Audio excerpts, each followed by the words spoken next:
Civilization VII's free Test of Time update has changed the game, allowing us to pick any civilization, pair it with any leader, and play from start to finish. I'm Jumbo Pixel, and with my thanks to 2K for working with me and sponsoring this video, let me be your guide to time-tested civilizations. So yes, any civilization can be paired with any leader right from the start of the game. That means classic Civ leader pairings like Augustus leading Rome. But also previously modern age examples, like Benjamin Franklin leading America. Any combination can be chosen right from the start of the game. So of course, the same goes for less historical pairings. It's entirely up to you. And whatever you decide, you can play with that same combo through all three ages, from the Antiquity Age to the Modern Age. During the age transition, Civ swapping is still a great option, but we also have the choice to remain as one Civ through the ages. By the way, AI opponents will generally follow your lead in deciding whether to change Civs during the age transition or stay the same, with further options to control the AI's time-tested behavior and more available during the game setup. Let's dive in and talk about what happens during the age transition. There are two chances, of course, through a game, a fully fledged 3-aged campaign, where you're given the choice to change civilization or remain as your current Civ. Change means selecting a new Civ, but not just any old civilization, because Civs still have ages where they are in their prime, perhaps at the peak of their historical might. We call this a Civ's apex age. Practically speaking, playing a Civ during its apex age grants you full access to the default suite of abilities, buildings, improvements, unique units, civics, everything it has to offer at the peak of its relevance.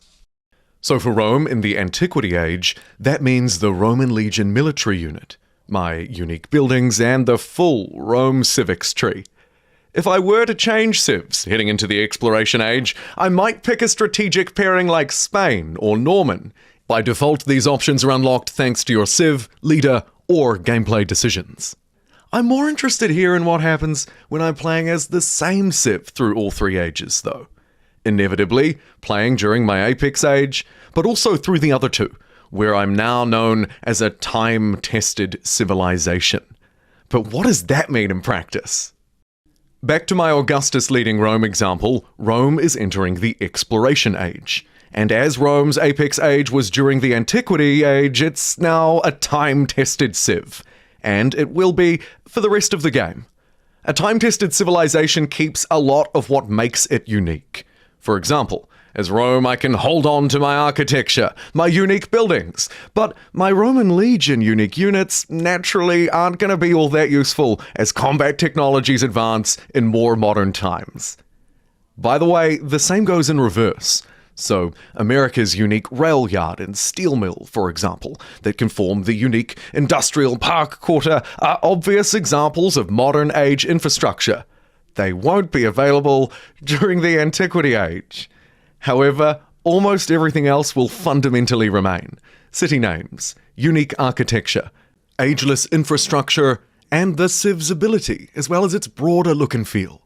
Playing as one civilization through the ages means your civics tree will look a little different, with a new, age-specific, time-tested civics tree available alongside the standard ones for that age. If we return to my Roman example, where, like other Civs outside of their Apex Age, I now have a time-tested civics option.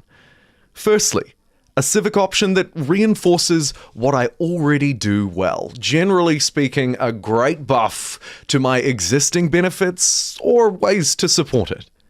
Next, there are two branching options, both available. One will always cater to a Civ's broader playstyle. For Rome here, we're looking at cultural or militarist gameplay. And then there's the option to research something called syncretism. And that is absolutely worth diving into, so let's do that now. Syncretism gives a time-tested civilization options that may help it stay more competitive outside of its Apex Age. Syncretism can let us borrow something from an Apex civilization for the remainder of the age. It could be something like their unique unit or unique infrastructure, but we can only choose one thing. These options let us pick and choose what might be most useful to current goals or victory objectives. It also means the number of combinations on offer just went exponential. There's one more syncretism choice here too. It's called affirmation, and it's different to the rest. This lets you affirm your current civ, instead of borrowing an element from a different civilization. Generally speaking, this affirmation ability is a way to double down on something that you already do well, or carry on a tradition from a previous age, extend the legacy, and add an extra slot.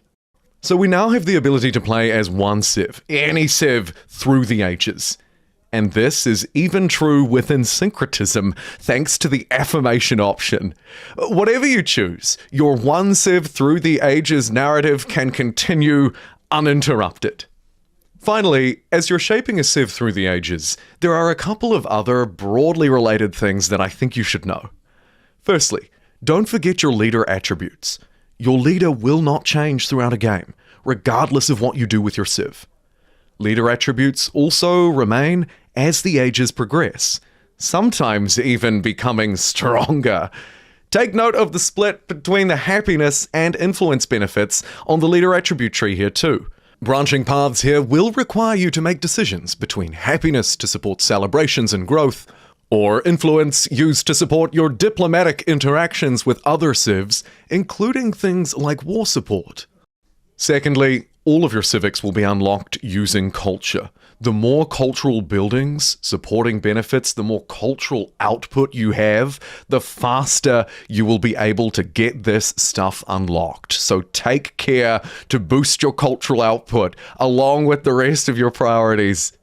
And finally, if you have more policy options than you can use, try boosting your happiness. Excess happiness leads to celebration events, and you'll unlock a new policy card slot every time your empire celebrates. Extra happiness will also, generally speaking, make it easier to grow and expand your empire, for extra happiness can help you get around the happiness penalties that exceeding your settlement cap may introduce. Take care of that settlement cap, by the way, particularly for those of you looking to play wide, to build many settlements rather than build up just a few like a tall empire might do.